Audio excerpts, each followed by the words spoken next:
বাজারে কি বাজার করতে আসছেন? না, হাওয়া খেতে আসছি। अबे साले আচ্ছা ঠিক আছে ভাই, আমরা একটা গেম শো করতেছি। সো এর মধ্যে কাহিনী থেকে আমাদের এই মিষ্টি বক্সটা আছে, এর মধ্যে 3টা প্রোডাক্ট আছে। আপনি যদি গেস করতে পারেন কি কি আছে তাহলে এই বক্সটা আপনার। আপনি ফার্স্ট একটু না ধরে করলে দেওয়া যাবে না? না গেস তো ফার্স্ট করতে হবে। আপনি ফার্স্ট ধরে একটু গেস করেন কি কি থাকতে পারে। কি 3টা পাথর নিয়ে আসছেন? পাথর না, খাবার জিনিস। তরমুজ? ঠিক আছে ভাই, থাক, আপনার গেস করতে হবে না, আমি আপনাকে ক্লু দিচ্ছি। প্রথম যে জিনিসটা, সেই জিনিসটা লাল টক ঝাল। শুকনো মরিচ? হয় নাই, আমি আবার বলি, আর একটা ক্লু দেই। আচ্ছা, এইটা দিয়ে আমরা স্ন্যাক্স খাই। শুকনো মরিচ দিয়েও তো স্ন্যাক্স খায়।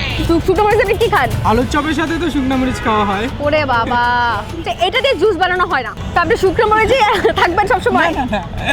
আচ্ছা ঠিক আছে, আমরা তাহলে সেকেন্ড ক্লুতে যাই। এই জিনিসটা আমরা কাউকে জোর করে কিছু করাইতে চাইলে দেই। মাই?